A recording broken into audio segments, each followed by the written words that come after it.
Good morning class. Today we discuss about integrated rate equation.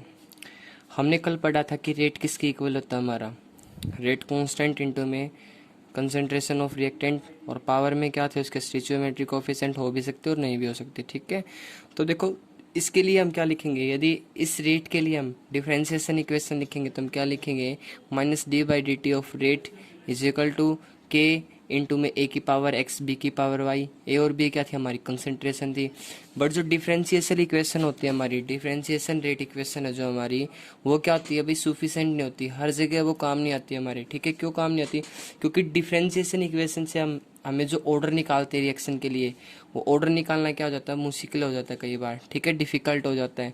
Differentiation form of rate is a not always convenient to determine the instantaneous rate, और instantaneous rate निकालने के लिए भी ये हमारा जो differentiation equation है वो ठीक नहीं है। ठीक है, तो इन सभी प्रॉब्लमों का भाई हमने एक तो जो ऑर्डर निकालना है, ऑर्डर भी अच्छी तरह से निकल रहा है हमारा डिफरेंशिएशन इक्वेशन से, और जो इंस्टेंटेनियस रेट है वो भी अच्छी तरह से नहीं निकल रही। तो हम क्या लेंगे, अब इंटीग्रेटेड रेट इक्वेशन लेंगे। तो इंटीग्रेटेड रेट इक्वेशन क्या लेते हैं, हर ऑर्डर की रिएक्शन के लिए क्या होती है, इंटीग्रेटेड इक्वेशन हमारी अलग अलग होती है। तो हम सबसे पहले जीरो ऑर्डर रिएक्शन के लिए देखेंगे। तो जीरो ऑर्डर रिएक्शन के अंदर देखो क्या होगा, जीरो ऑर्डर रिएक्शन के लिए हम क्या ले रहे हैं, रिएक्टेंट हमारा किसके अंदर चेंज हो रहा है, प्रोडक्ट के अंदर चेंज हो रहा है। तो इसके लिए हम रेट लिखेंगे, डिफरेंशिएशन रेट इक्वेशन कैसे लिखेंगे, -dr/dt इज इक्वल टू के आर की पावर जीरो। जीरो क्यों ली आर की पावर यहाँ पे, क्योंकि कैसी है हमारी रिएक्शन, जीरो ऑर्डर रिएक्शन है। तो -d/r में dt किसके बराबर है, k इंटू में 1, किसी की पावर जीरो होती है तो किसके बराबर हो जाता है, वो 1 के बराबर हो जाता है। अब देखो इस वैल्यू को मैं क्या कर दूं, माइनस, यहाँ पे क्या है मेरे पास माइनस है तो इस साइड लेके जाऊं माइनस के सिंबल को मैं। ठीक है, और dt यहाँ पे क्या डिवाइडेड में इस साइड का आया, यहाँ पे मल्टीप्लाई में आया। तो dr किसके बराबर हुआ मेरा, -k इंटू में dt के बराबर। अब देखो इंटीग्रेटेड इक्वेशन लेनी है तो दोनों तरफ क्या कर दूं मैं, इंटीग्रेशन कर दूं। तो dr का इंटीग्रेशन किसके बराबर आएगा, मेरा r के बराबर आएगा। और -k क्या है, -k तो मेरा कांस्टेंट है, बाहर निकल जाएगा। और dt का इंटीग्रेशन क्या आएगा, t आएगा।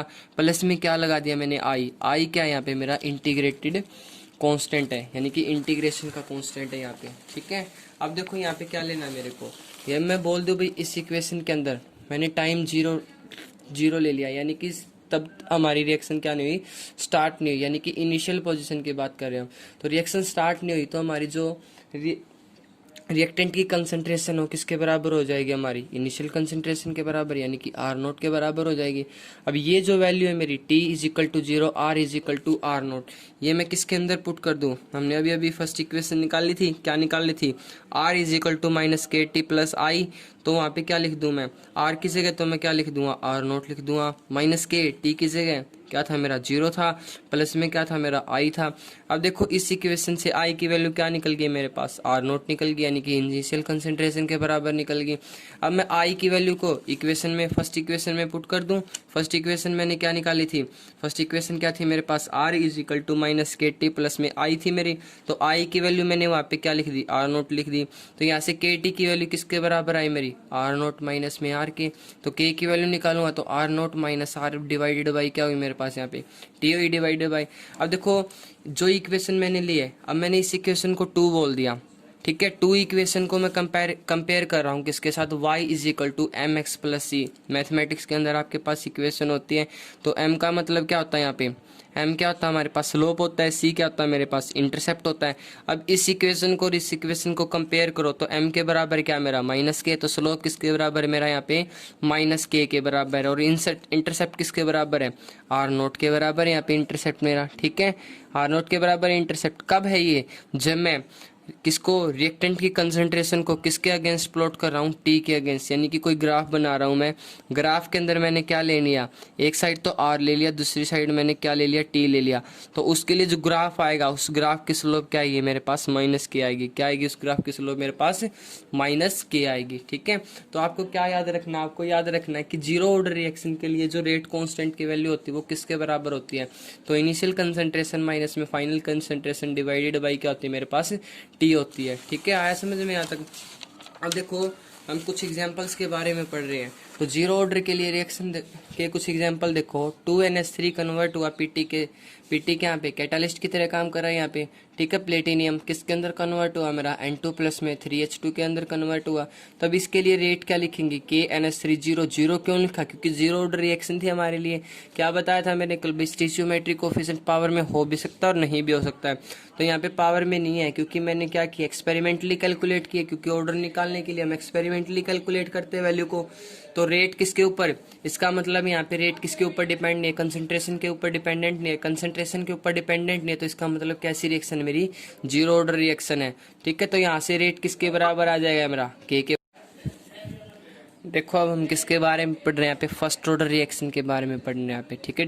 इंटीग्रेटेड इक्वेशन किसके बारे में पढ़ेंगे, फर्स्ट ऑर्डर रिएक्शन के लिए पढ़ेंगे। तो रिएक्टेंट कन्वर्ट हुआ किसके अंदर, प्रोडक्ट के अंदर। तो डिफरेंशिएशन इक्वेशन क्या आएगी रेट के लिए, -dr/dt is equal to KR, R की पावर क्या चली जाएगी आपकी बार 1, क्योंकि फर्स्ट ऑर्डर रिएक्शन है हमारी। तो यहाँ से dr डिवाइडेड बाई r लेके आया, तो माइनस इस साइड चला गया, तो -k इंटू में dt बन गया। अब मैं इंटीग्रेशन कर दूँ बोथ साइड, तो इंटीग्रेशन करूँगा तो मैं क्या होगा, dr/r का जो dr/r का इंटीग्रेशन होता है किसके बराबर होता है मेरा, natural log of r is equal to -kt plus I क्या है मेरे पास, इंटीग्रेशन कांस्टेंट है। तो वही काम फिर से कर दो आप भाई। फर्स्ट ऑर्डर रिएक्शन में हमने क्या किया था, आई निकालने के लिए t को क्या मान लिया था, 0। तो t को 0 बोलेंगे तो इसका मतलब कंसंट्रेशन क्या थी मेरे पास, R0 की इक्वल आई। तो यहाँ से क्या निकाल लेंगे, नेचुरल लॉग ऑफ R0 किसके अंदर पुट कर दिया हमने भाई, इस इक्वेशन के अंदर हम पुट कर दें भाई, R की वैल्यू किसके बराबर, R0 के बराबर, और t की वैल्यू 0 पुट कर दे, तो I की वैल्यू क्या आएगी मेरे पास, नेचुरल लॉग ऑफ R0, ठीक है। आया समझ में यहाँ तक। अब नेचुरल लॉग ऑफ R1 के बाद हमने क्या कर दिया, वैल्यू निकल गई हमारी, नेचुरल लॉग I की वैल्यू निकल गई। अब I की वैल्यू किसके अंदर पुट कर दो, फर्स्ट इक्वेशन के अंदर पुट कर दो भाई, natural log of R is equal to -kt plus क्या था वहाँ पे, I की जगह मैंने क्या पुट कर दिया, नेचुरल लॉग ऑफ R0। तो किसके बराबर हुआ यहाँ पे मेरा, kt बराबर किसके, ln किसके बराबर है मेरा, initial concentration minus natural log of concentration किसके बराबर हुआ मेरा, kt। तो लॉग का फॉर्मूला क्या आता है, माइनस के अंदर होता है, तो भाई log natural log of a minus natural log of b क्या होता है मेरा, natural log of a divided by b। तो यहाँ पे क्या लिखेंगे हम, natural log of R0 divided by natural log of R। तो यहाँ से हमें k की वैल्यू क्या मिलेगी, k की वैल्यू क्या मिल गई हमारे पास यहाँ से, तो 1/t उस साइड जाके, तो ln R0 बाई में R के इक्वल होगी, ठीक है। हाँ समझ में आता। अब देखो किसी भी टाइम के बाद हमें बोल दिया जाए भाई T1 टाइम के ऊपर क्या निकालो, कंसंट्रेशन निकालो, या फिर T2 टाइम के अंदर। तो T1 टाइम के ऊपर हम निकालेंगे तो नेचुरल लॉग ऑफ R1 भाई, R1 कंसंट्रेशन लेंगे -kt plus natural log of R0 यानी कि इनिशियल कंसंट्रेशन। इसी प्रकार T2 टाइम के ऊपर क्या ले लेंगे, R2 कंसंट्रेशन ले लेंगे दोनों तरफ, यहाँ पे T2 टाइम ले लेंगे हम, ठीक है।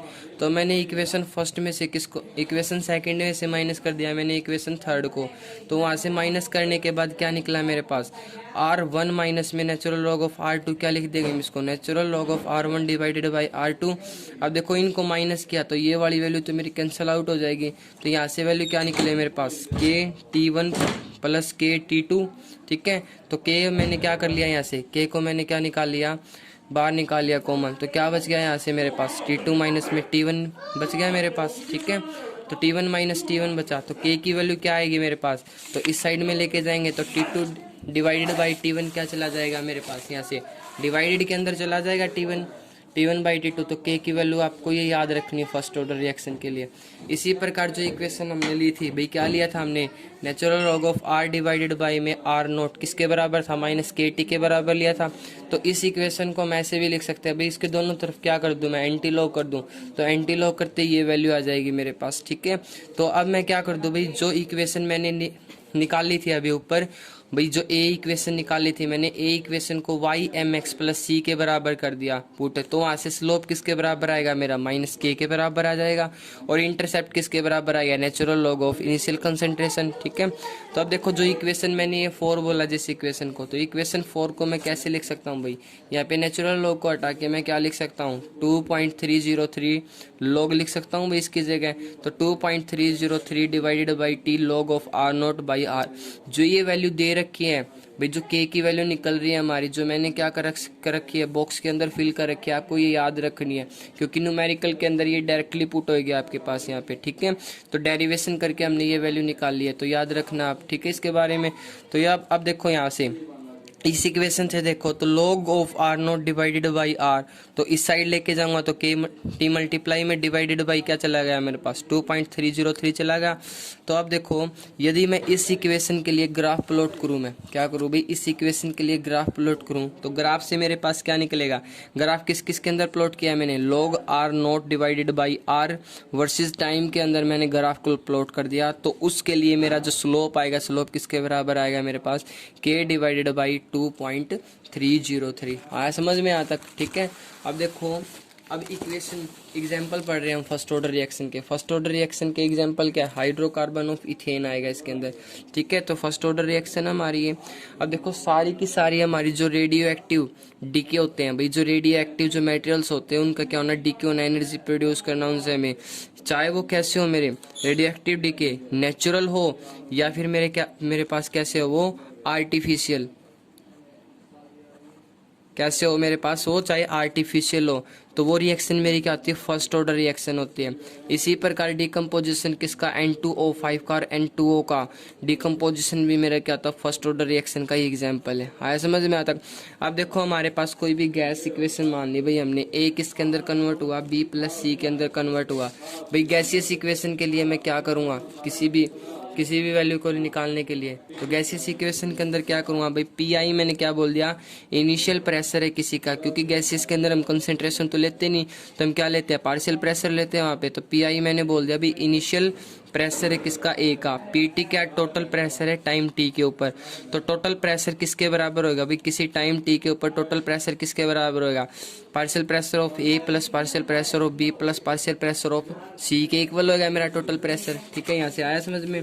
अब देखो ये इक्वेशन जो हमने लिखी थी भाई, ए गैस किसके अंदर कन्वर्ट हुई, बी गैस प्लस सी गैस के अंदर, तो किसी टाइम टी के ऊपर भाई, जो टाइम टी के ऊपर यानी टाइम जीरो के ऊपर भाई, टाइम जीरो के ऊपर जो कंसंट्रेशन थी मेरी, क्या थी मेरे पास कंसंट्रेशन भाई, प्रोडक्ट तो मेरे बने ही नहीं थे, तो इसका मतलब रिएक्टेंट की कंसंट्रेशन थी वहाँ पे, तो प्रोडक्ट के अंदर क्या लेंगे, पार्शियल प्रेशर क्या था, जीरो था उस टाइम पे हमारा, तो जो रिएक्टेंट था, रिएक्टेंट क्या था मेरा, पी आई एटमोस्फेयर था।